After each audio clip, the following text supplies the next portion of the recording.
Hey everyone, Miss Tremblay here. So today I'm going to show you guys all the steps that you need to create your cut paper design. To start with, all of the supplies that you need are a printed photo. If you don't have a printed photo, then you can definitely just draw your photo out on your piece of paper from looking at your phone or your Chromebook. But I have a printer, so I printed mine, and I'm actually going to cut out each piece from my photo and then use it as like a stencil to trace my pieces, so I have really exact pieces for the sheets and the blanket on the bed. I have some different colored pens because this photo has some really dark and light spots, and so I think I'll use different pens in different areas to just trace where I want to cut. I have pencils, of course. I have this utility knife. It's kind of an X-Acto. Obviously not an actual X-Acto, but it'll work fine for this project. And then I have a pair of scissors. I'm going to be cutting and tearing. So what I'm going to do is I'm going to cut, let me move all that. I'm going to cut the background areas, and then I'm going to use the tearing method for the cats because that'll help give that rough texture of their fur. And then I have paper. So I like to scrapbook, or I used to when I had free time, so I have a lot of paper. You could use really any paper. You can use paper from junk mail, but I happen to have a lot of paper and some textured paper and then some smoother paper. So I went through and I selected all of my colors, and I have some patterns here. So there'll be some really interesting patterns going on in this piece. And I have probably more paper than I need, but I just really wanted to have a variety, so I had all the colors. So my first step is going to be to outline all of the parts that I want to cut, which means making decisions about highlights and shadows. So like this is all going to be one color, but then I'm going to do a separate color for this shadow area because I do want to make this look somewhat three-dimensional. So I'm going to make sure that I cut out the shadows.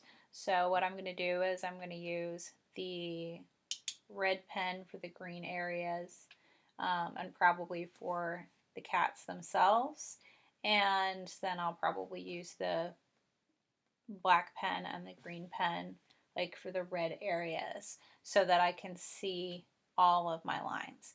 So I am going to get this outlined, and then we'll move on to the next step.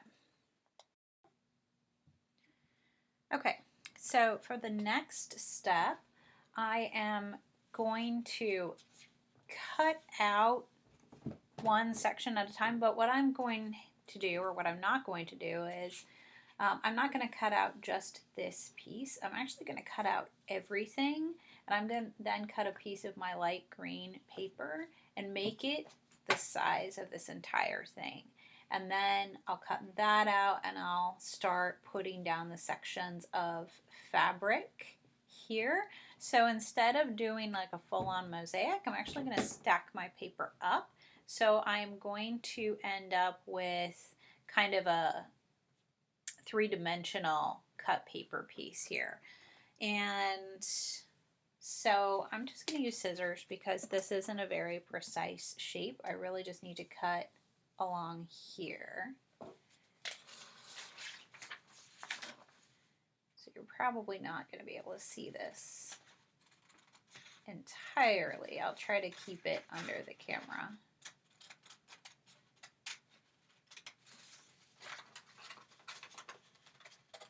All right.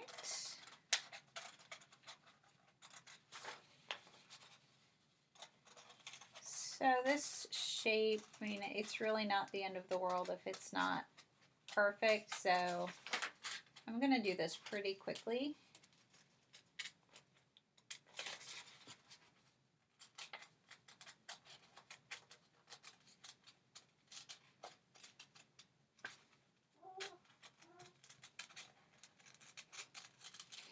The fluffs are on either side of the office door, so that is the weird noise that you hear in the background.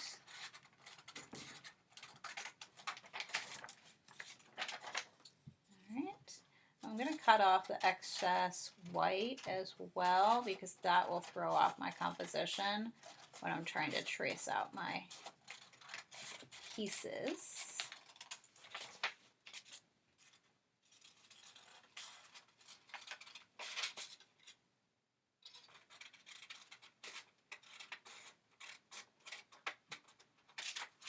All right. And so that section that I cut off right here, I'm just gonna let that be white. I'm not gonna do anything fancy with it. And you'll notice that's a piece of paper that I'm actually gluing everything down to. This is the Bristol board. So it's pretty thick. I'm recycling this because I have something that I messed up on the other side. And this is going to get covered up by the paper, so I'm not really worried about it. So when I cut out my piece of light green, I'm going to line everything up with this corner because that's going to be the easiest method in my opinion. So let me find the paper that I was going to use. So this is the color that I'm using for this bed sheet, but I'm going to cut out a piece that is the size of my whole composition. So I'm just going to line this up with the corner. And then I'm going to trace really lightly in pencil around this little stencil that I've now made for myself.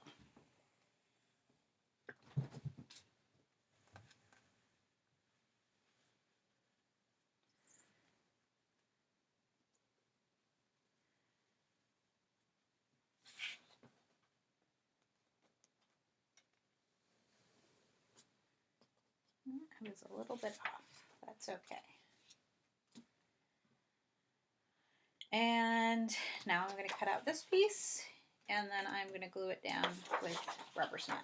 So I'm using rubber cement because it really doesn't dry quickly. I mean, it will stay fairly tacky for weeks. So, I mean, it's not a great adhesive if you want something to be permanently fixed in place. But for this project, it's perfect because if I make a mistake where I'm putting something down, then I can just pick it back up and move it really easily.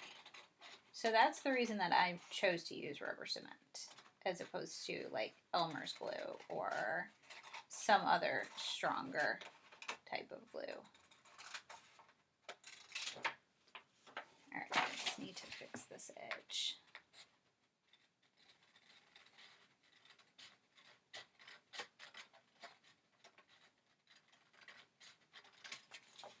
Okay.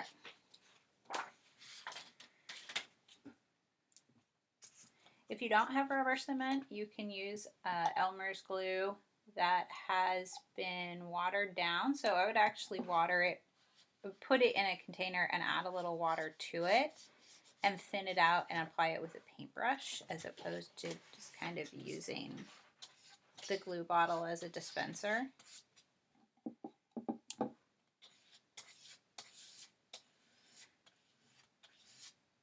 I'm going to try not to make this too thick.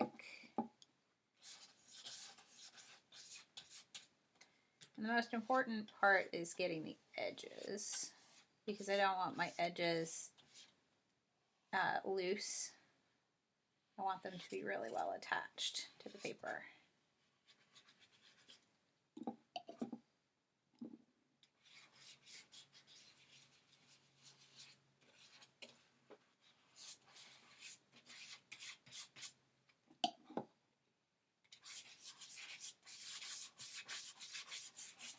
All right, I think that's good enough. So as you can see, I didn't quite stick it in the right spot, but I can still slide it around and move it. So there is my first piece. So now I'm going to go back to my original, and I'm actually going to cut this piece out right here. And I'm going to do this with the scissors still. This is a smaller pair of scissors, So I feel like I have pretty good control over them, and I don't think that I need to use an X-Acto knife. For some of the smaller areas, I may end up doing that, but I'm definitely not there yet. If you do use an X-Acto knife, if you don't have a self-healing mat, which most people don't, I don't have a self-healing mat, but I do have down on my desk a piece of mat board, which is pretty thick, so I would feel pretty safe cutting into that and knowing that I'm not going to cut into the surface of my desk. So if you are using an X-Acto, don't just plonk down a thin piece of paper on your parents' dining room table and end up cutting big holes in it, please.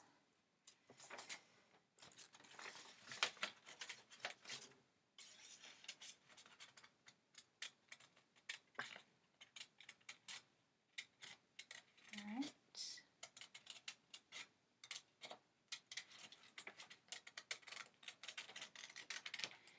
So now I have to make some decisions about whether or not I want to do the green colors underneath the cats, or if I want to use the mosaic. And I think that I want to use more of a mosaic style because I have to use different greens for each one of these sections. So what I'm going to do is I'm going to cut out like this entire shape right here and use that and slowly cut it into smaller and smaller pieces. And so I'll probably do this green area as one piece, this green area as a separate piece, and then the shadows and that blue stripe there will be a third piece that goes on top of this. So what I will do is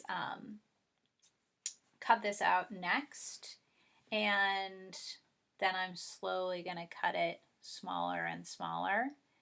And I will leave some of these portions in the second video, which is just going to have the work all on fast forward.